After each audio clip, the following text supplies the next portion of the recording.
Welcome to Two Tall Guys, Kevin Lawson and Sean O'Shaughnessy.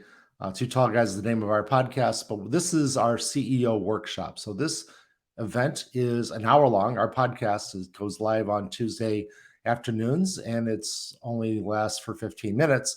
This is an hour long. We're going to have an in-depth conversation on strategy, and Kevin's going to lead that conversation as opposed to our podcast, which is more back and back. Back and forth. I'm sorry. Although I guarantee I will chime in. I'll say something during the process.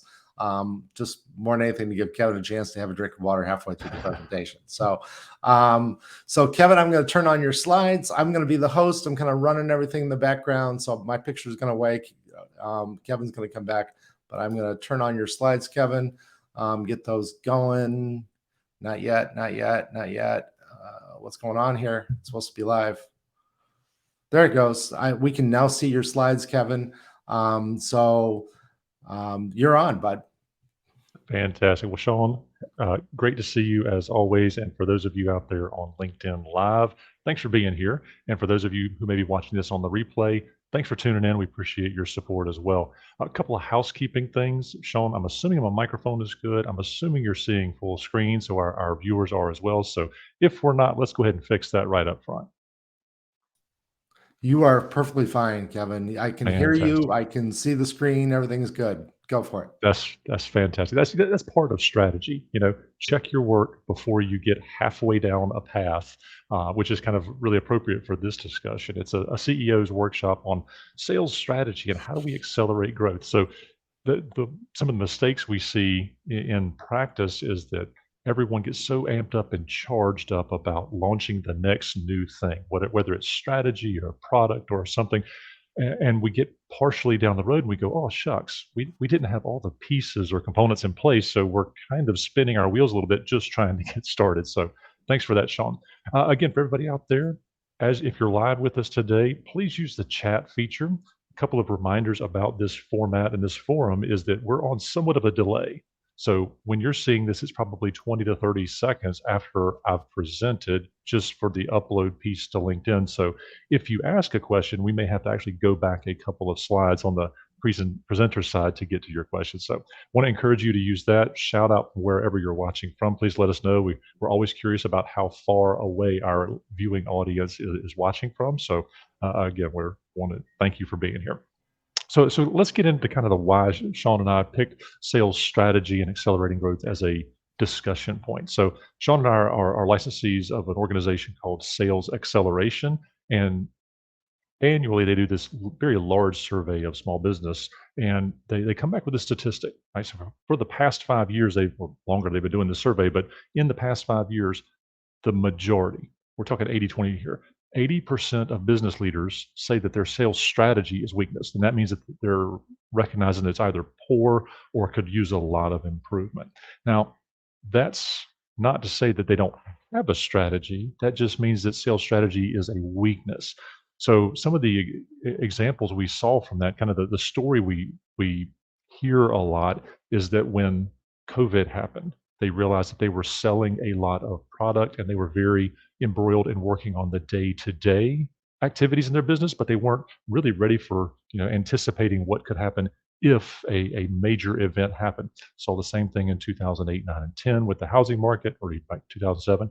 Saw it in the Y2K with people in ERP systems. We saw it when the dot-com burst and there was a glut of money that was no longer there and available for businesses to grow in. We saw a little pullback with some of the bank collapses. And there's all these things that happen that we as business owners have no control over. So it's really important that we be thinking about the what if, not as a doomsday kind of thinking, but from a, hey, if this happens, I need to have a strategy in place. It's kind of the same reason we all have personal insurance, right? If we get in a car accident, we want to make sure as a strategy that we are covered. We have house insurance. We have fire ladders that attach to windows. That's a whole industry, right? We have all these things available to us that are personal strategies. We should have a sales strategy for our business. So here's some things we hear specifically from CEOs. And Sean, if you've got something to add to this, I want to invite you to chime in as well, because you and I talk to a lot of business owners about a lot of different things. One thing I hear a lot of is the strategy is not really a part of the day-to-day discussions, right? So what does that look like when I'm leading a sales meeting or when a CEO is leading a sales meeting? Are they talking about what is the strategy we're executing on this quarter, this half of the year, this year? How does the things we're doing, the tactics, roll up to the strategy? Another version of this may be, hey, my salespeople aren't calling on the customers that we want them to. They're not aligned to our ideal client profile. You see that last bullet there. They're not aligned. And why aren't they calling on those right people? And when we think about all the things that go into a sales process, salespeople look for the path of least resistance. And frankly, our customers look at the most frictionless, the easiest, meaning least friction, the most frictionless buying path. So our strategies should support that frictionless buying cycle. Now, another emerging trend here, especially in a post-COVID environment, is this digital reliance, right? It's great that we have gotten digitally tuned in and appropriate and dialed in. Like, shucks, I'm presenting on LinkedIn Live now. Typically, I would be looking for a room full of CEOs. In a post-COVID world, we would have tried to fill rooms with people and rear ends in seats and feeding them breakfast so we can get an audience garnered to hear our message. But now with the power and the follow through of this digital emergence, this bubble up for us, we're doing things differently. We're relying on digital activities and maybe even too heavily. There's an absence, and a lot of seasoned sales leaders and people talk about the lack of time people spend on the phone. So when we've got this kind of issue, we lose some of that relational piece. We lose some of that ability to have a dialogue and really dig in and find out, and challenge why problems exist. What have we tried to do to fix those problems? All of this, it becomes a bubbling up issue. And when you put all these pieces together, we realize that there's a disconnect now. The connection of digital has actually caused a disconnect in the business strategy and or sales strategy. What does that do to your business? Hey, Kevin, it's fine. You're talking about all this stuff that's not working, but what does that mean to the business, right? When you're missing growth targets year over year, and I'm not talking about publicly traded organizations. I'm talking about businesses under $20 million, under $10 million, and you're trying to grow, you're trying to fund growth, you're trying to add people to your organization. In the biggest case, you're trying to sell your business or pass it down to a second or third generation.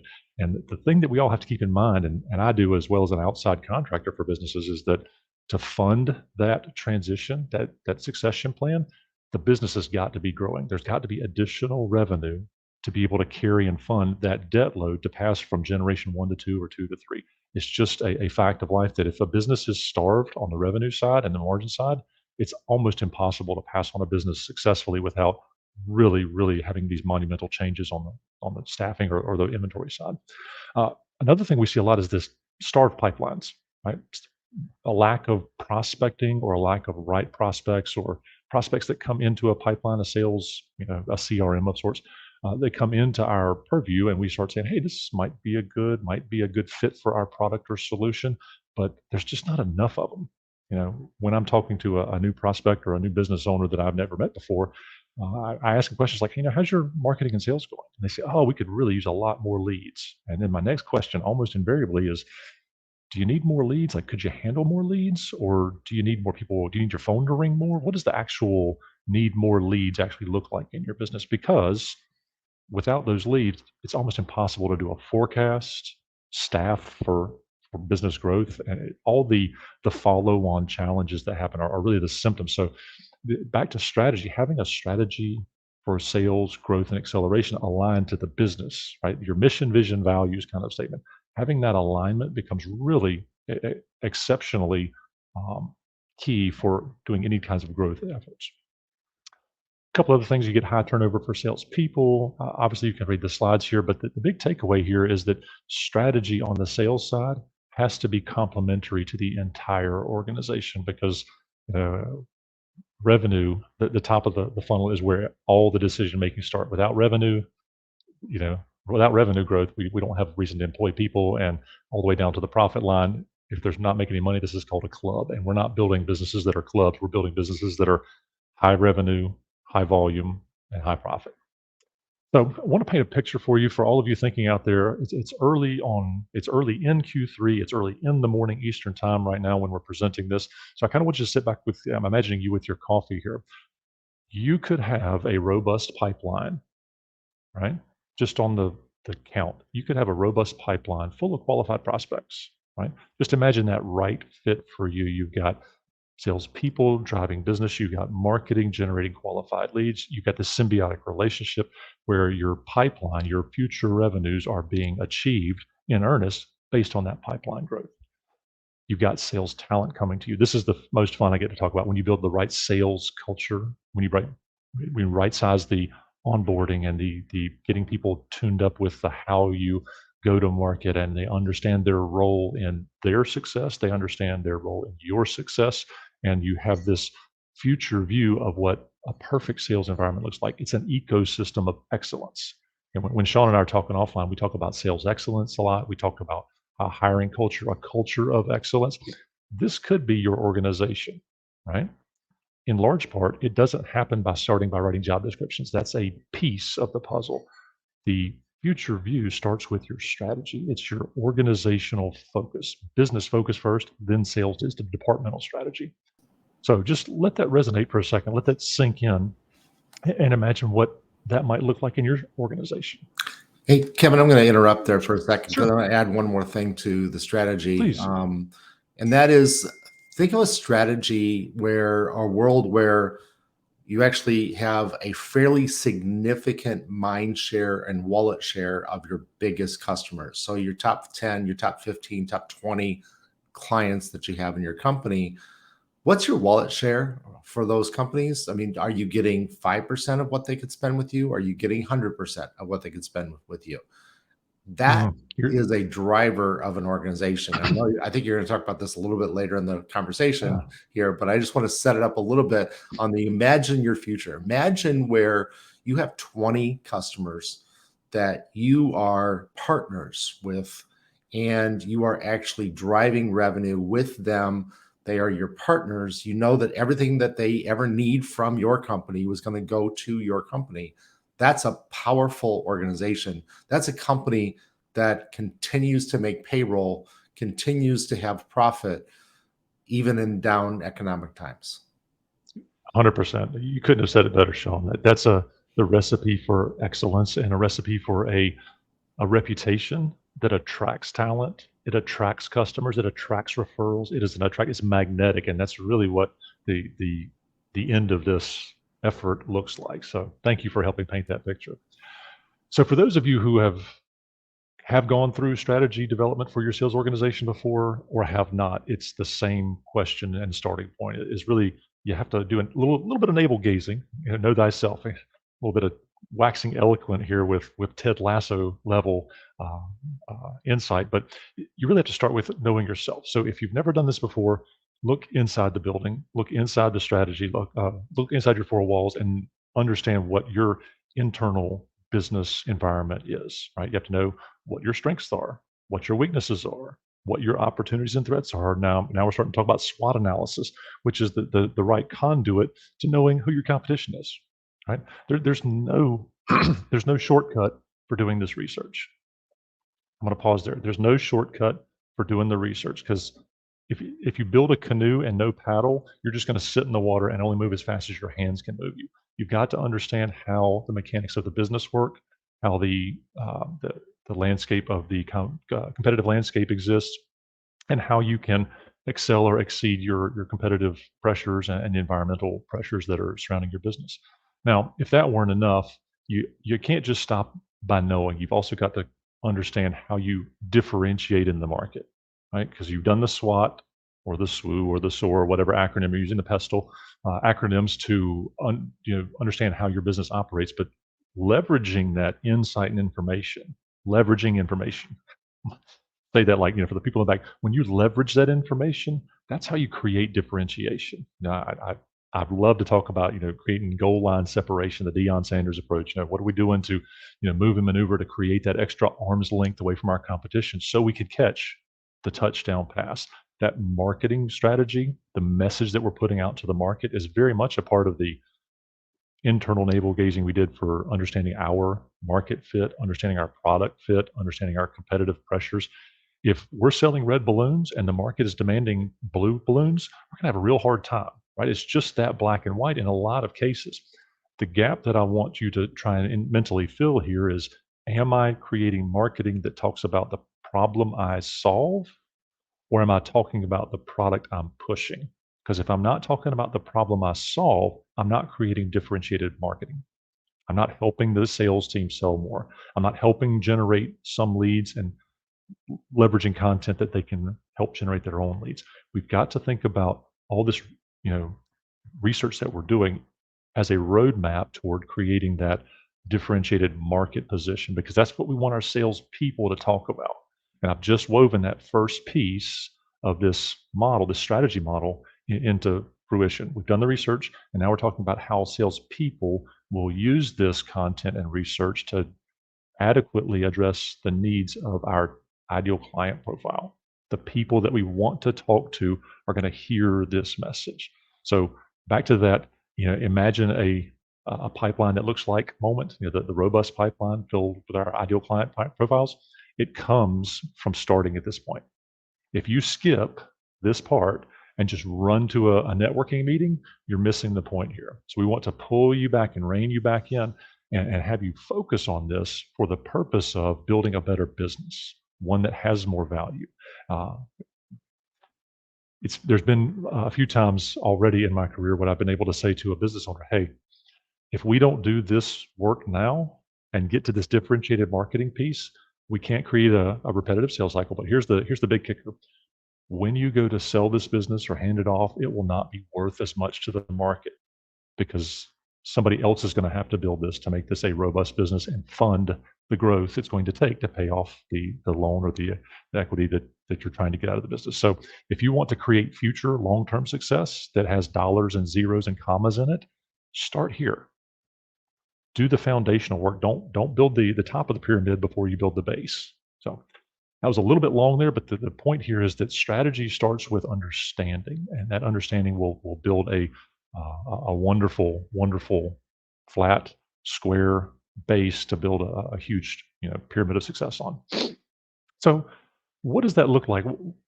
I've talked about pulling some of this together, so let's make sure we got a few of these components kind of nailed down. You may have done some work with a mission, vision, value statement, the mission, why we exist, what are we going to look like in 5 years or 10 years? What are our core values? If you're using EOS, this is your 3 uniques and your vision and all these 10-year pictures. If you're working with somebody like Sean and I, we're talking about, forecasts 1, 2, 3, 5 years out. What markets are we going to enter? What is that business strategy? It's really painting the landscape. We're not yet filling it in with all the individual plants and trees, but what does the horizon look like? And if you've not worked with us or somebody in marketing before, that unique selling proposition, your brand voice, really pulling that kind of information out, that's that kind of marketing and business strategy we're talking about pulling together, so that we've got that firm understanding that when we hire somebody new, we're teaching them about our unique selling proposition, we're teaching them about where we're going. We have this well shared and well adopted view of the business we're building. It also helps us figure out if this person is a right culture fit for our business. Because if they come in and they are known in the market as a low cost player, somebody who goes to price negotiation and is great, combative price negotiator, they may not be the right value carrier because of that reputation. It gives us the strength in our brand, our reputation, to hire better. Right? We've all made bad hires. That's going to happen, but this helps us hire better. Talked about the SWOT already, talked about our true north, really what is it we're doing and why and where we're going. So if you've not done this work yet, Sean and I know lots of folks who can help you with this kind of work. This is really valuable work, and it's, frankly, what we like to be known for is helping people get to this point in their business so they know what kind of total business they're building, so that we can help them really add rocket fuel to their business with a strong sales strategy and sales leadership. So I'm using the terms business strategy and sales strategy. They're not the same. They are intertwined, but they are not the same. And I've been asked before, okay, Kevin, I've got a business strategy. Why do I need a different sales strategy? Well, I want to push back here on all of the people who might be asking that of themselves right now, or of me. Business strategy is the long-term growth. Like I just mentioned about the horizon view. It's not the what am I doing this quarter? It's the really looking way beyond the headlights. You know, If you've listened to our podcast or some of our previous CEO workshops, you've heard me talk about the driving scenario. Rear view mirror is reporting. Rear view mirror is business intelligence software that has told you where you did, how much you did in the past. And looking out the windshield is where we're going. It's the forecast. It's the insights and the using and leveraging data so that we've got a better picture of where we're going, and we can make those incremental adjustments to the steering wheel to help us course correct where necessary or drive through a turn. And a turn in this case would be a business downturn or something that is coming at us. We've got to avoid or drive into an opportunity. So that's the business strategy piece. But the sales strategy, the differentiation point here is really what we're doing one level down from the business strategy. So business strategy is, we're going to be nationally known as the premier provider for, buzzword, national geography product, or these solutions. Like if you want to sell software, we want to be nationally known for selling software into this industry, and we want to be known as the integration aficionado of XYZ software. Well, the sales strategy supports that. How do you get from I've got 4 customers to I've got 4,000 customers? The sales strategy is incrementally saying this quarter, this year, we're going to target this geography, this market vertical, this persona or type of person in that vertical that makes the decision. We're going to focus on an early adopter strategy. We're going to have a pricing strategy for this year that gets quantity adoption, but next year it's going to be a value adoption. We're going to build on that quantity and build the case studies, right? All of these things, this is how we create sales strategy that supports the business strategy, but is different from the actual business high level strategy. So at a high level, I hope that's making sense to start to shape and bring our minds around what the differentiators are specifically between business strategy and sales strategy. So you can see on the screen here, the word immediate. Sales strategy drives immediate revenue and customer acquisition. That's what we're talking about here. So from here forward, I'm rolling the stone over one more turn here. We're talking about immediate, and immediate is within 12 months, right? From this quarter, 12 months. So it can be this half of a year, the next quarter, the next 2 quarters, but that's the immediacy of what I'm talking about here. And where I'm deriving that from is thinking about, sales quarterly reports. When public companies, they talk about their quarterly reports and, their quarterly performance. Strategies are defined to help drive that kind of, life in 13 weeks, 1 quarter of the year. So I would miss the mark here if I didn't talk about that alignment, what aligns these two together. When you think about not just the strategy of, hey, we're going to target the early adopter, I mentioned the pricing strategy, early adopter strategy versus a pricing model for this year. When we're thinking about getting all of that cemented together and creating a organizational, not just a sales organization, but the entire enterprise, operations, sales, finance, delivery, quality, support, all of those departments have to be aligned. And this is where Sean and I typically will spend a lot of time with business owners and partially getting a little bit out of our lane on business coaching, but it's so that we get that integrated marketing and sales strategy to begin with. We'll end up talking to finance about pricing models and how we're applying costs if it's a manufacturing discussion. We understand that the business doesn't just operate in a silo. Just because we go out and sell one widget at one price or one software license seat at a price doesn't, the conversation can't stop there. We have to first connect marketing, right? Marketing and sales are symbiotic. When I think it was probably the second or third customer I had acquired after starting this business, and really working with them, we realized that marketing was putting out really great content for this business. And what we were really lacking on was the salespeople using it, right? So that meant that marketing was using a sales strategy, a sales focused or persona focused strategy, but salespeople weren't calling on the right people because we weren't aligned and didn't share that unified approach and understanding of how we align sales and marketing to drive the business goals. So elevating this part of our discussion becomes really important at a very early point in time. Like I kind of opened up this discussion box with talking about how we have to do the SWOT, and it's really important to lay that foundation. Well, this integrating that marketing strategy, if you don't have one, we can talk about it. That's a whole different discussion. We've had whole CEO workshops on marketing strategy. But if you have an existing marketing strategy, ask yourself, are my sales teams, everyone from customer service to account-based management, are the sales teams using that marketing tool and strategy, and are you aligned? Sometimes fixing this is a discussion where sales comes in and says, well, we want to focus on this vertical, and marketing says, well, we're already focusing on this other vertical. Can you use this same content? And they say, yeah, great. We'll change a few names. And by the end of the week, they've got a sales and marketing aligned strategy to target an existing vertical, a new vertical, selling across a vertical, cross-selling in a vertical. These things allow the birth of sales growth. That alignment by itself, not having to start with a blank sheet of paper, allows you as a business owner to reap the benefits from having a well-oiled machine. It's a well-oiled organization that drives sales excellence. So sales collateral that might support that. The ideal client profile, if you've never gone through the ideal client profile build process, that has demographic information, it has psychographic information. Sales and marketing, and especially product sales and marketing, we can really get heavy on acronyms, but ICP is ideal client profile. That is foundational for you to get the right people calling on the right accounts with the right value proposition.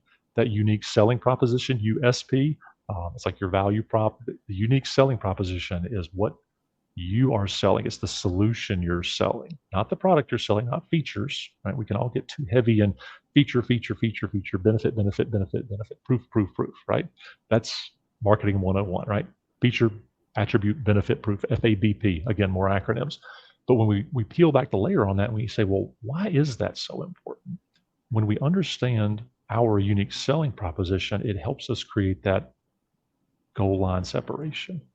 And when we're creating goal line separation from our direct competitors, and we're talking to the right people persona and ideal client profile and persona with the right language about the problem they're having, not the product we're selling, the problem they're having, now we've got this really tight knitting of why we exist as a business and how we are in service to that specific vertical. Being in service to a vertical allows us to really create and command brand reputation and brand recognition.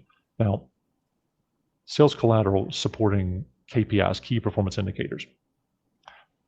We could go long and deep on what leading and lagging indicators really drive a business, but if you've never experienced a goal setting effort, what I'm talking about here is differentiating between just measuring sales, revenue top line, or profitability gross margin. If we're only measuring those two, those are lagging indicators. When we come and work with a sales team on strategy and aligning sales and marketing, we're really talking about a lot earlier behaviors. That alignment on earlier behaviors, things like sales calls, networking time, capabilities presentations, first conversations, net new contacts added to our personal networks. Those kind of really early indicators are where we really focus the effort. Sean, do you have something to add to that? I do. So I just wanted to fantastic. kind of dig in a little bit here. So earlier on, Kevin had a slide talking about what's your vision? What do you want to be? And this is where you really need to question is where I want to be aligned with the things that I use to get there. So then that's that expectation management, maybe that's at the bottom of the slide. But if I want, and I'm going to use my example that I used when I interrupted Kevin earlier, if I want to have a 50% market share, wallet share in my top 20 customers, if that's my goal, then what are your key performance indicators to indicate that, to tell you how you're doing against that goal? Because you want to incrementally get there. You're not going to get there overnight. Also, what are the sales training and sales meetings, conversations that we're going to have to make sure that we're paying attention to that? What collateral do we need to develop that? What USP? Do we need to change it? Do we need to have maybe two USPs, one for the everyday customer and one for those really important customers? Because I've seen that happen and I've done that successfully. So I think that a lot of this conversation is, where do you want to go with your company? And then making sure that you have the right behaviors and the tools that are aligned to achieving your goal that you want to have for your company. And that goal as that business strategy that that Kevin talked about. I want to have recurring revenue in my company be 25% of my annual revenue every year. That's a business strategy goal. The sales strategy that Kevin mentioned a slide or two ago kind of supports that goal, but what is the sales tools? What's behavior, and how do you align to get there? So when Kevin and I walk into a client, frequently we have to fix some short-term problems that they might have, that they're just not doing things in a best practices manner. But then we start talking to them, or while we're doing that, we start talking to them about their strategy, and we make sure that the tools that we're going to deploy, the behaviors we're going to implement during our regular sales meetings or sales training, supports achieving that goal, that vision that the company has for where they want to be. So sorry to interrupt there, Kevin, but I gave you a little break. Relax your tongue a little bit. I'll turn it back over to you. Fantastic. Well, Sean, I really like how you took the slide and worked it backwards. That because that is probably relevant for a listener here, because we walked through the start to finish line, but walking back that finish line back to the start for somebody who may already have a sales and marketing aligned strategy, but it's not quite fine tuned the way they want it. Now we can go in reverse order and figure out maybe a step that was skipped, or something that's kind of a hanging chad. There's my political reference for the day. A hanging part over in one part of the organization that wasn't quite fully rounded out or wasn't made robust enough to support sales or the marketing strategy.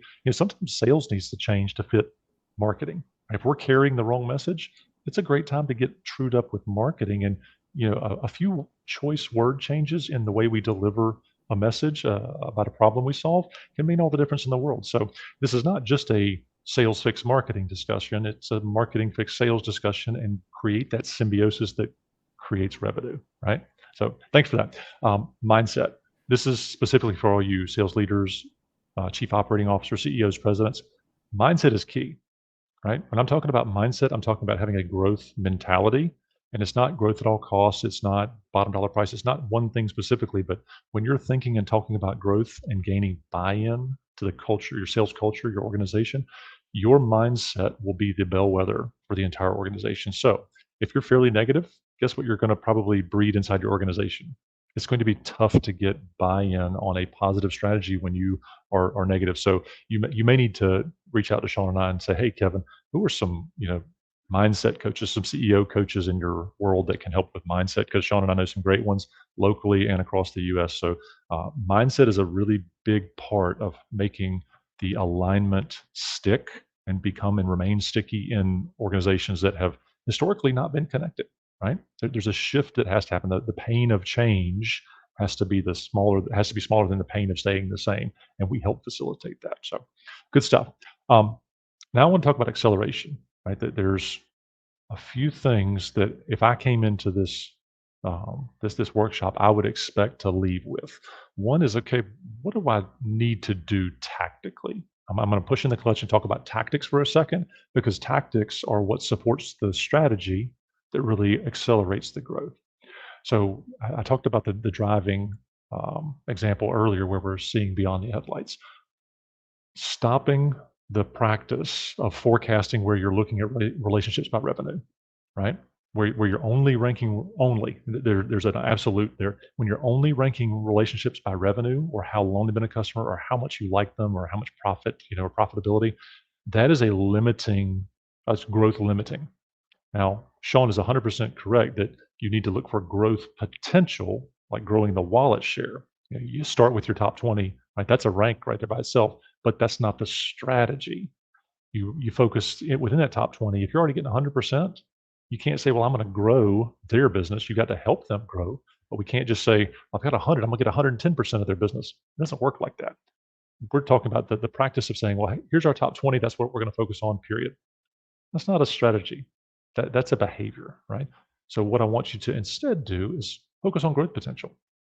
Pay attention to your big accounts, your large revenue producing accounts, but to focus on their potential. You could have somebody in your middle 20% of your accounts, been kind of a customer for a while, don't really know them that well, or you know them well and they're very loyal to another provider or a similar provider or something. There's something about their business that has kept them out of your doorstep regularly or in large part.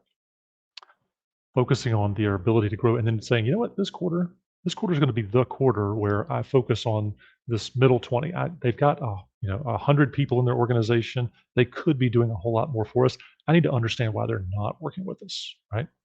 It's not just price. We're not going to go in there and say, hey, I see that you breathe air. You should do business with me. That's not what we're talking about here. This is not a foggy mirror test. This is us doing our research, the SWOT, the internal, knowing our competition, knowing about our competition, and then creating that differentiated marketing strategy to go in and talk and have an intelligent, well-researched prospecting call with an existing customer.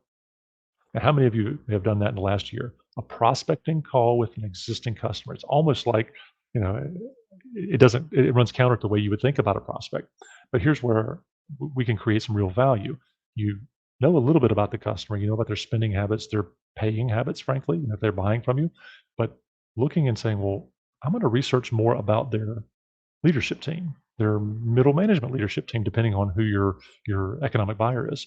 Can I sell them a program or a system, or what are their pain points and what are their peers' pain points? Maybe you have a peer of theirs and another one of your great customers that you can go interview and say, hey, what really challenges you day in, day out, right? How did you get to use us? Can you create a case study that focuses on the value you offer and the problem you solve for them that may be transferable to another customer?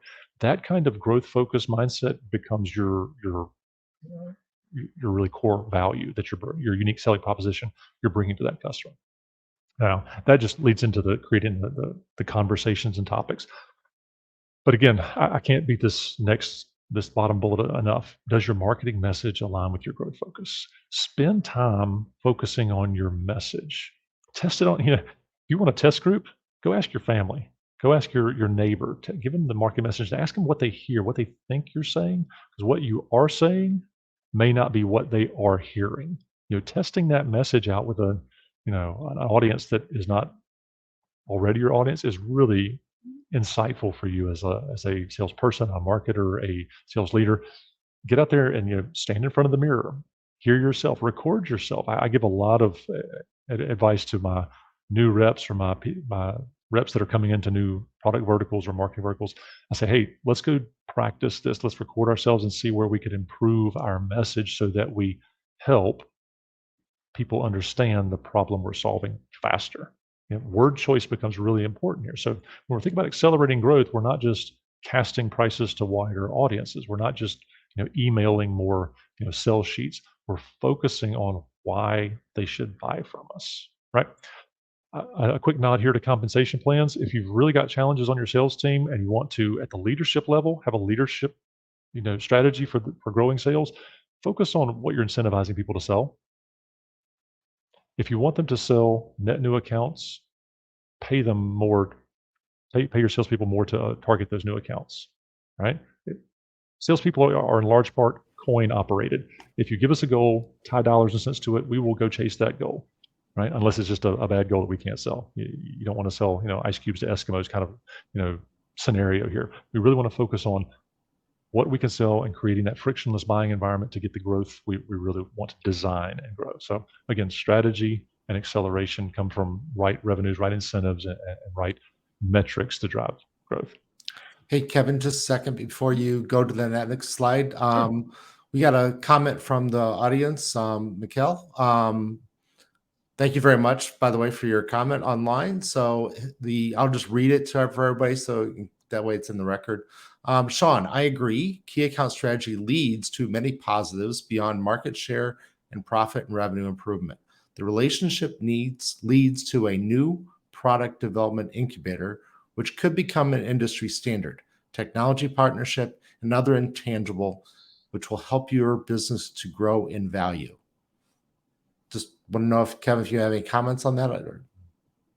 So yes, and the account-based marketing, ABM, key relationships where you're leveraging the power of someone else's technology with your product, hugely valuable. When you're creating that goal line separation, you're looking for exactly that. That's a great call out to what that looks like in practice. When you're thinking about creating differentiation from your competition or creating value, perceived value, actual value, measurable value with a client or a prospect, those kinds of things matter.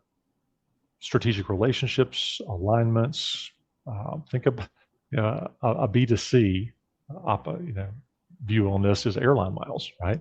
Why does why do the big carriers have relationships with credit cards? They're symbiotic. They're creating that stickiness with customers, and people buy based on that stickiness. They buy based on the value they get or the problems that we solve that help them realize more value in their lives. So great call out there, Sean, and thank you, Michael, for putting that out there. Any additional comments there, Sean? No, that's all. Thank you.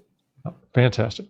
So I want to introduce a concept, and frankly, it's probably not introducing it to most of you. If you've never heard of formally called the Eisenhower decision matrix, that's what you're looking at here. You may have called it a impact and time graph, or a low high axis, or a project prioritization, but Sean and I use this specifically. We use it individually for our customers, for ourselves, for our teams. We use this kind of thinking a lot. I have clients who use it like this. They've built whole software products around customer stratification in this way. This kind of insightful graph keeps us focused on what is important and what is urgent. So in my world, for the discussion of strategy, the required resources, that x-axis along the bottom, the low and high. So it's low required resources or high required resources, meaning, is it easy for me to do by myself as a leader and getting it adopted in the organization quickly? That would be a low resource project.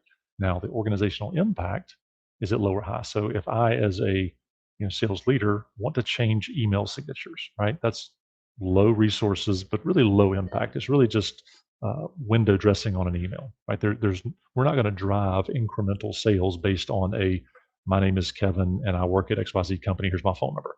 That's not what we're talking about here. That would fall in that bottom left-hand corner. Conversely, and on the polar opposite end, a high required resources and high organizational impact could be implementing a new ERP, right? It's going to require a lot of people, a lot of time, maybe even additional people to the organization, plus outsiders, plus money, plus testing. I mean, it's going to require a lot of time, dollars, and effort to implement a new ERP. And that includes getting off of an old ERP and retraining everyone. So that is a long-term strategic project. And frankly, if we're in a crisis mode, that could be a short-term critical mode. When we're thinking about COVID and going from people working in the office to outside the office, it's not an ERP change, but it's going to require a lot of resources to get home offices stood up and those kinds of things. So that was a high resources, high impact, like sustain and keep the business alive. So it doesn't always have to be long term, but it can be critical or strategic if you want to think about it in that way. Maybe in your organization, you want to grow into a new territory. So right here in the center of almost in the dead center of the screen, there's this territory expansion into a new geography. It requires a medium amount of resources. We got to do the marketing research. We got to hire people potentially, or we've got to create new distribution routes, or something else has to change. If we want to go, to Europe or Asia, we have to develop a plan just to enter. Everything from our marketing collateral to the language we use to the way others buy. The U.S. is typically an emotional buyer versus Europe, which is a fact-based or feature-based buying. So there's just understanding some of that. Differentiation is really important for us to think about what's going to require internally from resources. But if we can enter a new territory or market successfully, we're not saying this is going to be, for no business return. This is going to grow the business. It should have a high organizational impact. Therefore, we have it plotted on this graph. You may have a number of other initiatives in your business, but I would encourage you, this is a low-cost way of figuring out what's the most important to your business. What is the most important? So if you've got a whiteboard, use a whiteboard. If you don't have that, grab a dry erase marker and use a window. Grab a white sheet of paper and some sticky notes. This is a really low cost. This doesn't have to be software driven. Create the X and Y axis, low and high, and then we're off to the races. We start writing down by department. What are the key or desired projects people want to work on? Some people put budgets with us and say, well, it's a low required resource in budget dollars, not people terms. That is a high organizational impact. It's a high budget and low organizational impact. Wow, that seems like we're spending good money after bad. We can make decisions very quickly and productize our priorities or package our priorities into outcomes or costs or anything. This becomes hugely valuable when you're working with new salespeople. If somebody's not calling on an ideal client profile or they're having problems getting in, we figure out, well, where are you spending your time? Are you spending all of your time and resources on research and very little on calling? Well, you have a low organizational impact. Maybe you need to stop researching and test some messages in the market with phone, outreach, email, networking. The networking events you're going to if you're a business development rep. Are you spending a lot of time in networking where you're trying to seek out CEOs of mid-tier companies, medium-sized businesses, 100 million plus businesses, 300 million plus businesses, and everyone in the business is $1 million or less business, right? If we got this misalignment, it tells us very quickly, and using data, we can make decisions very quickly. So I hope that's helpful. We use this a lot. It's elegantly simplistic, but it works effectively well, and you can do it before lunch today.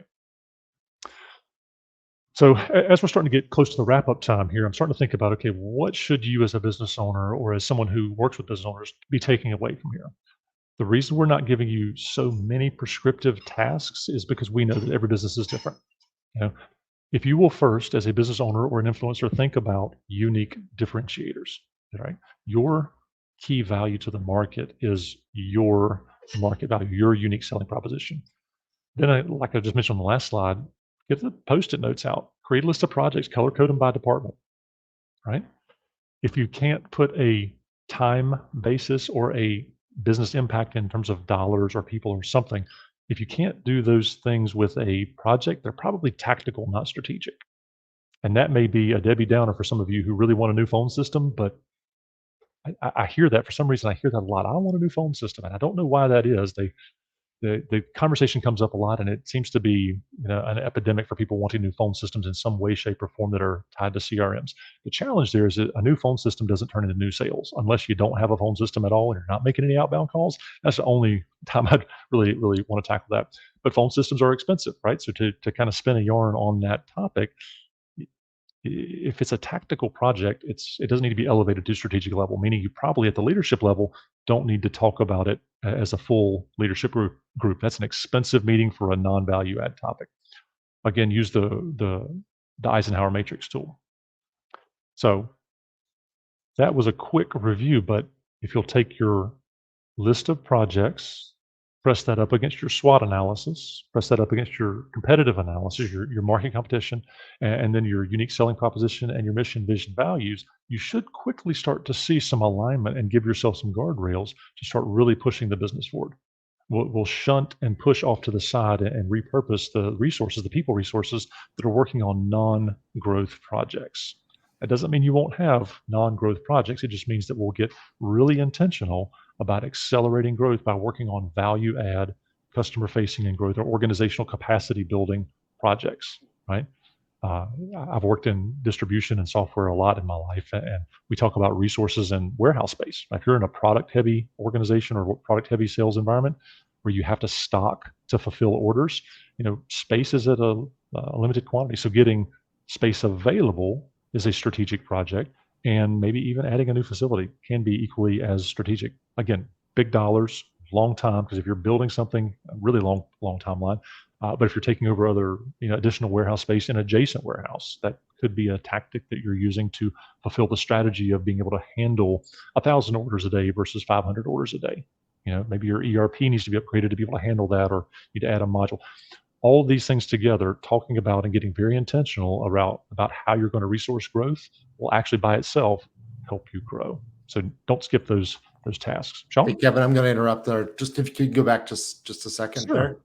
So I'm going to kind of add to the last bullet there, what conversations need to happen to achieve the strategic goals. One of the things I'm going to push you on as a owner of a company is, are you the right person to actually take on that initiative, or should you give it to somebody else? Should you delegate it to somebody? Should you hire an expert to help you go faster because it's so important and you want the been there, done that experience that you get by going faster? So many of the people that are listening to this session, this workshop, are probably familiar with EOS. If you're not familiar with EOS, it's a great operating system for how to operate a small or medium-sized business. One of the things that they will teach you if you ever engage with an EOS implementer, professional implementer, that once again, another expert out there, one of those things that they're going to teach you is this something that you are good at? Is this something that you like to do? And is this something that you just are the only person that can do it? Right. So I challenge everybody out there, when you are creating your list of projects and you're thinking about this, you're having those strategic conversations about achieving your goals, who is the right person to do it? It does not have to be the CEO. And if your strategy is to grow, and I hope everybody listening to this as a small business owner has a strategy of trying to grow. If your strategy is to grow, then you need to grow efficiently without putting a lot of things onto your plate. Read the book E-Myth. It's a great book that'll help you with that concept as well. But how do you grow with the right people and the right skills in the right places that maybe changes how you put those projects on your Eisenhower Matrix tool?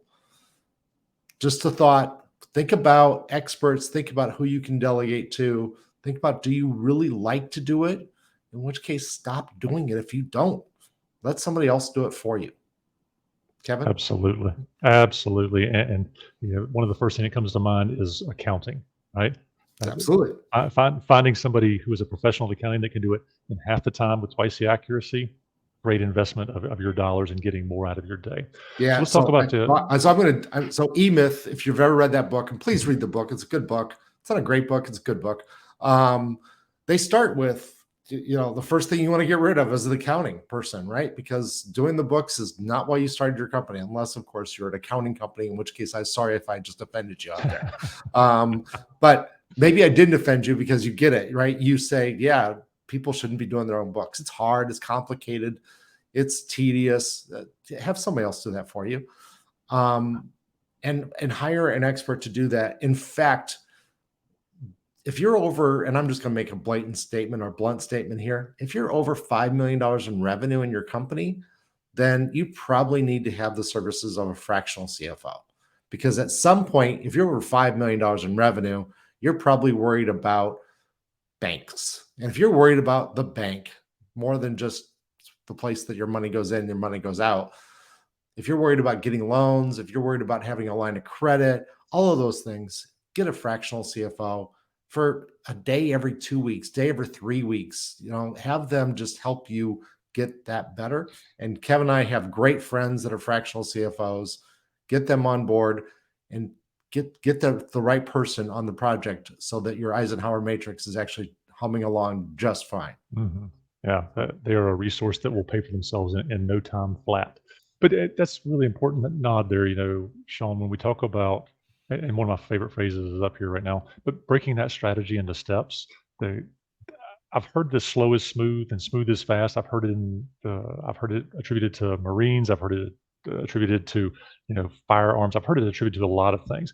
But in sales and marketing, and when you're setting strategy, being very intentional and slow about crafting and creating the right message so it is smooth will help you take that smooth and turn it into fast. So slow is smooth and smooth is fast when we're talking about accelerating growth. It comes back to your point, Sean, about getting the right people on the bus, getting the right people doing the right things, outsourcing and insourcing decisions. That makes the business operate more efficiently and effectively, right? I don't have an accounting degree. It's safe to say that I graduated, thank the Lord instead of cum laude. There are things that I do well and things that I don't do well. So therefore, I have outsourced certain things. Take my advice, do as I do on this one. Find the right providers to get the right things done for you. So we're starting to get close here on time. So I'm going to hit these pretty quick and straight away.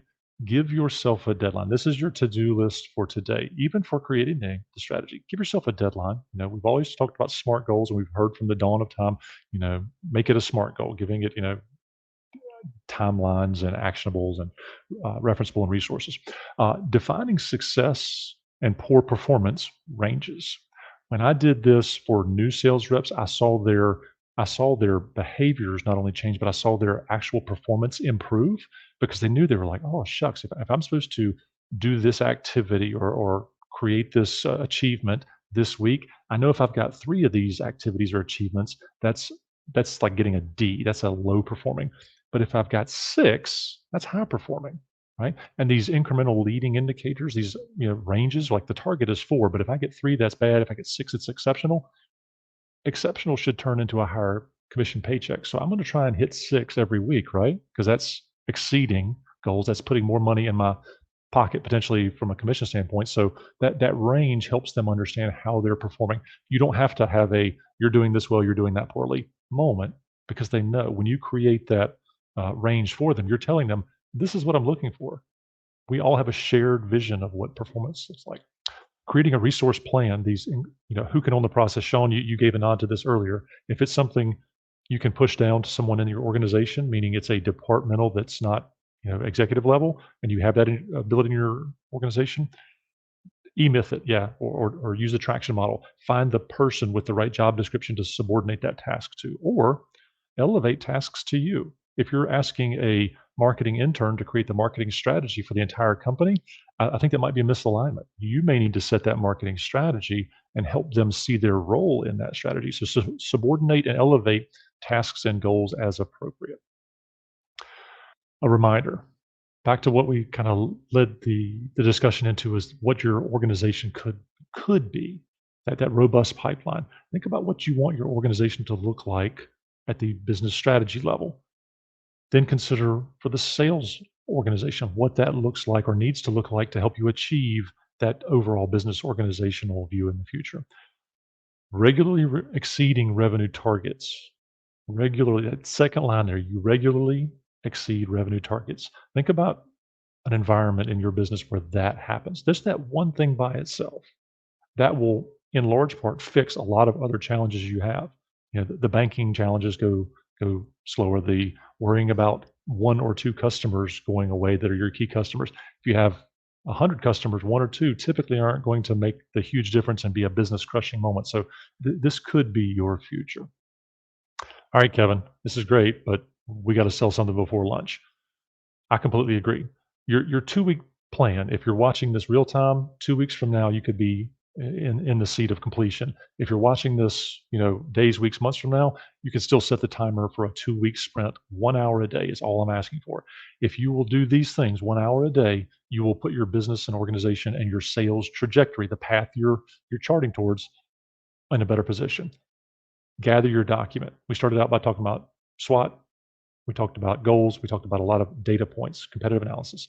Update, refine, and backfill the gaps, right? If you don't know what your competition is doing, ChatGPT can help you quickly do an analysis. Go read a bunch of articles fast and summarize them. Go find a bunch of data about your competition, synthesize it, and tell you where they seem to be focusing and where you seem to be focusing, and it will cross-pollinate. We can have Sean and I can have that discussion with you offline. We both know how to use AI. We are proficient in that skill set. List and strategy projects for the next 4 quarters. Use your Eisenhower matrix to force rank them. That's what that term force rank means. Put them in the right buckets: resources, business impact. Make sure they have numbers, timelines, targets, performance ranges for each strategy. Here's the key. At the end of your 2-week sprint of gathering and backfilling all this data to know more about your business, by the end of this 2 weeks, you'll know more. Pick one strategy, not 4, 1. Pick one strategy for each quarter to work on. It's that simple. We can't have an everything day every day where we go work our, think about weightlifting for a minute. You can't work your arms, back, chest, legs. You can't work everything at once. Focus on one thing from that Eisenhower matrix that's high impact. Maybe it's a low resources, high impact, right? It's a low hanging fruit. Or maybe it's strategic that we enter this market by the end of this quarter to not miss their buying season, right? There are some businesses that are seasonal, and it may take this quarter of work to get ready for that next quarter of sales. Growing your business is strategic. Think like a strategist. Here's the kicker. For anything you decide on, it has to have a high organizational impact. If you've got nothing that's high organizational impact, you need to keep thinking.